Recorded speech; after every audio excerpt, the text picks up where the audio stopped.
Mais d'abord, 13h15, Pascal, c'est le moment de s'intéresser à ce livre que tu nous as gentiment amené, que j'ai lu, que j'ai dévoré, qui est autant une autobiographie qui retrace ta carrière de joueur et de coach, mais c'est aussi un véritable guide pour réussir en management ou dans le monde de l'entreprise. C'est bien fichu, il y a même des tests, le protocole Pascal avec des initiales et tout, j'ai tout suivi.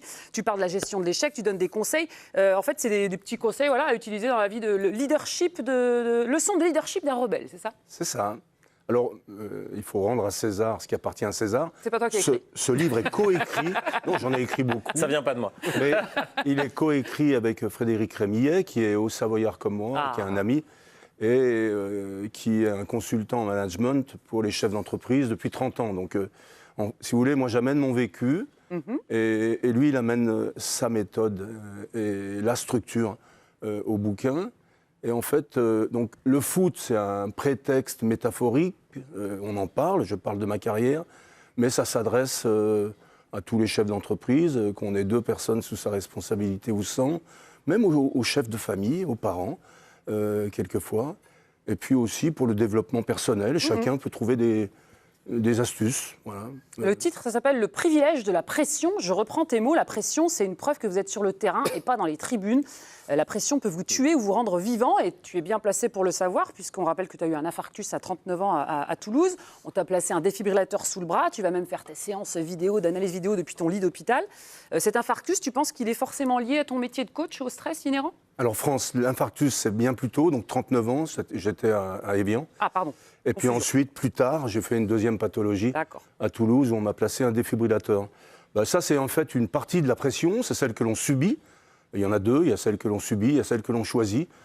Pour ma part, je n'ai pas choisi d'avoir des problèmes cardiaques, mais ce que j'ai essayé de faire, c'est de grignoter ce qui est négatif pour en faire une force. Vous me voyez un peu plus svelte que je ne l'étais à un moment donné. Eh ben, je considère que c'est parce que mon accident cardiaque m'a fait prendre conscience qu'il serait peut-être bon que je fasse davantage attention à ce que je mange. Et puis il y a les pressions que l'on choisit. Quand je vais à Saint-Étienne, par exemple, ou à Toulouse, il n'y a personne qui me met un flingue sur la tempe, je choisis, et ça me galvanise. Cette pression-là, elle me rend bien vivant. La pression dans le sport, et vous avez 2 sportifs en plateau et 2 journalistes aussi. Est-ce que pour vous, les copains, c'est un handicap ou un atout? Est-ce que c'est un frein ou un moteur, cette pression? Pierre Bouby? Moi, ça a été un frein et c'est devenu un moteur. Mais j'ai appris à l'apprivoiser et à prendre en fait des moments de vie comme des opportunités plutôt que comme des difficultés. En fait, c'est toujours une façon d'aborder le schéma et la pression, après, quand on y goûte et puis qu'on sait l'apprivoiser, on ne demande que ça, en fait. C'est vrai. On réclame que ça. Et en fait, plus on a cette pression-là, plus la pression des événements diminue. Donc, on a besoin de toujours plus. Et c'est ce qui fait qu'on sublime aussi sur le terrain et qu'on vit des moments qu'on revit nulle part ailleurs. Et pour revenir à ce que disait Pascal par rapport au management, en tant que sportif ou coach, moi, je pars toujours du principe qu'en 10 ans de carrière, 15 ans de carrière, on change quasiment tous les 6 mois de coach, d'environnement, de vestiaire, et on s'adapte constamment à des gens. Je pense qu'en 15 ans de carrière, on a la vie d'un manager qui a 60 ans. C'est-à-dire que ce qu'on a vécu et la faculté à gérer des gens, en 15 ans, je pense qu'on peut faire le boulot d'un mec qui a fait 60 ans d'entreprise. Et ça me sert, moi, tous les jours. Même ici, quand je travaille, c'est... On t'a la pression ici quand tu travailles? Non, c'est pas la pression, la façon de parler aux gens et de parler à l'un, mais pas parler de la même chose à l'autre. Mais la pression, oui, dans la télé, au début, je peux te dire que j'allais un peu droit. Tu te rappelles comment je t'habillais? J'étais en costume, j'allais pas loin. J'étais comme ça. Mathieu de Séville, toi aussi, tu l'as connu, cette pression à divers degrés. Ça t'a plutôt boosté ou freiné dans ta carrière? Un peu comme Pierre, tu apprends à la gérer. Quand j'étais jeune, j'avais vraiment du mal à vraiment apprécier le moment parce que tu es submergé par l'enjeu, par tout ce qui est la peur de l'échec, et tu as du mal à pouvoir vraiment apprécier le moment, être concentré sur tes facultés techniques, etc. Tu penses qu'à la peur de l'échec. Et petit à petit, avec le recul, l'expérience, tu apprends à apprivoiser un peu ça, d'avoir une préparation mentale avant l'événement qui te permet d'être meilleur sur le terrain. Donc c'est vraiment l'expérience qui te fait changer ça. Et c'est pour ça que je trouve aussi, Maintenant, les jeunes qui arrivent aujourd'hui... On leur apprend tôt, ça, ouais. À cette faculté d'être tout de suite bon, ne pas avoir peur de... Ils ont 16, 17, 18 ans, ils arrivent en Ligue 1 ou autre, et ils sont déjà très performants. Ça t'a manqué dans ta formation, ça. Et exactement. Honnêtement, quand tu es lancé, mon premier match en pro à 19 ans... Non, c'était avant, mais j'étais tétanisé. Morel, il m'a mis dans sa poche et j'ai pas bougé. Voilà, parce que tu te dis à chaque fois, ah non, là, si je fais ça, on va me regarder. T'es pas concentré sur ta performance, t'es uniquement concentré sur le regard des autres. Et ça, c'était très difficile. Et on me rappelle dans l'oreillette, merci Grand-Chauve, un premier match au Parc des Princes où il a passé du temps aux toilettes aussi. J'allais sur la pelouse. Est-ce qu'on peut avoir l'analyse de la pression du yo-yo? Parce que alors la pression chez un journaliste, mais c'est intéressant, Yoann Rioux. Alors, les toilettes sont condamnées avant chaque émission. Il y a les bandes. On est à table là. C'est une catastrophe. Mais c'est important à dire. Par exemple, j'ai fait vraiment Fort Boyard il y a quelques semaines. Fort Boyard, je vous assure, c'est hyper méga impressionnant. C'est la 4e fois que je le faisais. Et moi, j'adore, c'est la veille. Mais franchement, j'adore décrypter ça. C'est l'histoire de ma vie, ça, le stress, gérer le stress.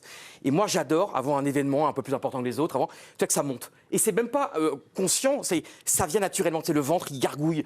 Oui, tu vas aux toilettes. Et moi, j'ai toujours le phénomène de la petite goutte. Tu vas 150 fois aux toilettes, tu te vides. Non, mais c'est très important.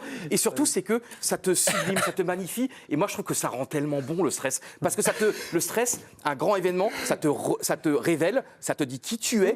Et surtout, il ne faut pas avoir peur de l'échec. C'est-à-dire que quand je me suis retrouvé devant Interville, tu sais qu'il y a 3 500 000 personnes, là, tu es comme ça. Mais tu sais que c'est déjà extraordinaire d'être là. Donc, c'est extraordinaire de ressentir la pression. Et il vaut mieux ressentir cette pression que d'être dans son lit et de ne pas la ressentir. Mais je vais sortir un dossier quand même. Parce que quand il parle d'Interville, Fort Boyard, c'est grosses émissions. Quand on commentait la Ligue 2 où il n'y avait personne, où on était tous les deux, un jour, il se trompe de nom, il écorche un nom, il me fait tu crois que je vais me faire virer? Calme-toi, ça va. Mais France, c'est pareil, toi, tu ne serais jamais France. Jamais, moi je suis avec des amis.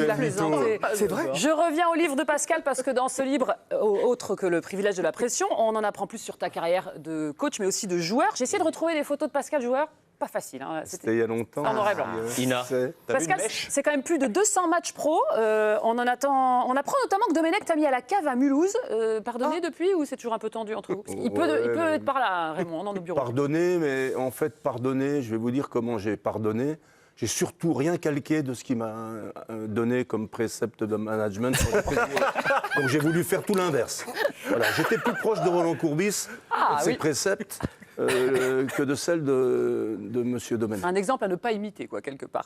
Et puis, on va suivre tes expériences de coach dans tes différents clubs. Évian, là où tout a commencé. Et puis, 4 clubs en mission sauvetage qui appellent au secours. Toulouse, Saint-Étienne, Caen, Dijon. Les copains, tout de suite, si je vous dis Pascal Duprat, c'est quoi le club qui vous marque? C'est Évian. Et chacun a peut-être le sien différent. Évian. Évian, pourquoi? Maillot rose, dans Évian. Ok, bon, Pierrot. Évian, j'ai une petite anecdote, quand il me fait signer, il me dit tu verras, je vais te faire signer ton premier contrat pro. On était en CFA, je sortais de la piscine, honnêtement, j'y croyais pas forcément beaucoup, mais ça a marché. Ok. Évian, et j'adorais ce côté seul contre le monde entier. Peut-être que je me trompe, mais il y avait le côté la bataille, on monte au créneau, on y va. Mathieu? Et Évian aussi. Personne dit Toulouse. Moi, le premier match, c'était contre lui, c'était avec Valenciennes. Ouais. J'ai le souvenir de lui. Époque ETG, on vous appelait les fous de la montagne. J'ai appris ça. Ça va vous emmener jusqu'à une finale de Coupe de France. Une vraie aventure de cœur chez toi, hein, dans ta région. C'est là-bas que tu as appris vraiment le métier d'entraîneur, directeur sportif d'abord et après le coach. Ouais, mais en fait, c'était par hasard. Parce que moi, j'ai arrêté ma carrière de footballeur à 30 ans. J'avais choisi de le faire. Je voulais rentrer chez moi, voir mes parents, profiter de ma maman. Et puis j'ai signé dans un petit club pour m'amuser. Et 2 ans après, on m'a demandé si je voulais entraîner ce club-là. Il était en honneur régional. Et donc déjà, à cette époque, en 93, je disais aux joueurs, vous êtes les précurseurs du futur club professionnel de Haute-Savoie. Mais parce que c'est mon tempérament, je suis quelqu'un d'optimiste. Et en fait, je préfère voir tout le temps le verre à moitié plein. Et c'est davantage convaincant que de dire à quelqu'un... en fait, ce que tu fais, là, venir t'entraîner 4 fois par semaine, ça donne du sens à ta vie parce qu'on veut aller un peu plus haut que là où nous sommes. Voilà, c'est une prise de parti. En fait. Est-ce que c'est tout ce qui s'est passé au niveau santé qui t'a amené d'avoir une philosophie plutôt positive ou c'était déjà quelque chose que tu avais avant J'ai eu des parents qui ont été mes premiers managers, qui étaient des parents formidables, qui avaient 19 ans et 20 ans de plus que moi. À la fois mes parents, à la fois mes frangins et frangines, à la fois mes amis. Moi, par exemple, je n'ai pas de religion, je ne suis pas baptisé, parce que mes parents, un jour, à 10 ans, nous ont expliqué « Vous choisirez votre religion, ma frangine et moi ». Il se trouve que je ne l'ai pas choisi, je suis toujours athée, davantage tourné vers les chrétiens, mais je ne suis pas déterminé. C'était mes parents, donc si vous voulez, ça m'a donné tout de suite une ouverture d'esprit et cette faculté ou cette propension d'emmener des personnes avec moi parce qu'on ne fait rien seul. Donc l'œuvre de l'ETG, c'est une œuvre, hein, franchement, de partir de nous sommes partis pour arriver là où nous étions. Il a fallu beaucoup de monde. Moi, j'étais un des précurseurs et j'ai donné quelques idées que beaucoup ont suivies. Plutôt pas mal. Pascal, pour toi, c'est quoi le plus grisant? Être joueur professionnel, que tu as été pendant quasiment 200 matchs, ou entraîneur? Je pense que définitivement, joueur de foot, c'est le métier rêvé. Et puis, entraîneur, c'est une profession nourrie de ta passion, où tu te défais de ton ego, quoi qu'on en dise, même si on a l'impression que j'en ai beaucoup, parce que tu es au service des autres, en fait.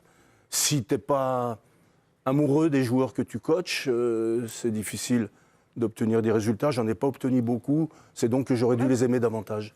Puisqu'on est dans la parenthèse Evian, il était comment le petit Pierre Bouby là, en footballeur? Il était pénible à manager ou il était une crème? Tu peux y aller. Hein. Pierre Bouby, c'est un rebelle au cœur tendre. Oh, c'est romantique. Pierre Bouby, c'est un fidèle. Pierre Bouby, c'est un pied gauche. Ça, on sait. Et Pierre Bouby, c'est un regret pour moi. Je l'ai exprimé tout à l'heure.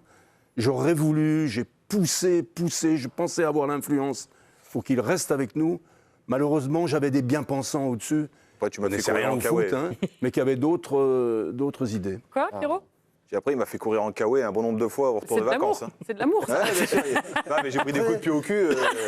C'était un bon ambianceur. Ah, ça aide, ça. Ouais, et ça aide dans une équipe. Ouais. Mais il se défilait jamais, par contre. Il ne m'a pas payé, hein, il ne me donne rien. Mais je dis vraiment ce que je pense. On aura des petites anecdotes tout à l'heure. On a demandé à Pierre Bouby à faire appel à sa mémoire. Et c'est pas facile, mais il a quand même trouvé quelques anecdotes. Et puis, pardon, vous me parlez tous d'Evian, mais on ne peut pas occulter la période TFC qui, moi, m'a plus marqué parce que c'est mon club. Mais tu te fais renommer Dieu-Prat après le maintien du TEF, la fameuse causerie où tu fais passer des messages vidéo. On en a parlé des proches des joueurs qui secouent, qui motivent tout le monde et qui restera dans l'histoire. Première équipe de Ligue 1 à se maintenir après avoir compté jusqu'à 10 points de retard sur le premier non relégable à 10 journées de la fin. Cette causerie, finalement, elle a changé un peu ta carrière ou c'est plus le maintien? On est souvent... on m'appelle aujourd'hui le pompier de service et c'est grâce ou à cause. Mieux vaut être un pompier qu'un pyromane, cependant. Donc, mais bon, aujourd'hui, on me cantonne à ce rôle-là. Sur le temps long, je suis un bâtisseur. Le TG, je l'ai prouvé.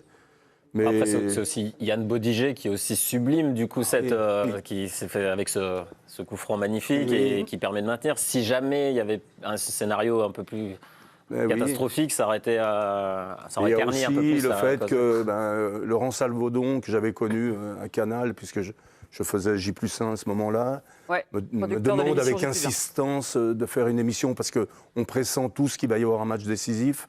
Donc ma direction est d'accord, et il vient 48 heures. Moi, j'ai oublié les micros. C'était mes adjoints qui avaient les micros sur le banc. Et à un moment donné, c'est vrai que moi, j'avais l'impression d'être habité, aidé certainement par mes parents. Mon père qui était décédé 6 mois avant. Le pull dont vous parlez, c'était le dernier achat que j'avais fait avec mon papa. Donc vous ne me moquez pas de mon père. Okay. Surtout pas. Et en fait, je dis à mes adjoints, il faut que je fasse rentrer un pied gauche. Voilà, c'est une intuition parmi tant d'intuitions qu'on a quand on est entraîneur. Et il se trouve que quand il rentre, Bodiger, je lui dis, j'ai l'impression que tu vas être décisif. Mais j'ai rien dit d'extraordinaire. Je pouvais quand même pas lui dire, t'es nul, tu vas servir à rien.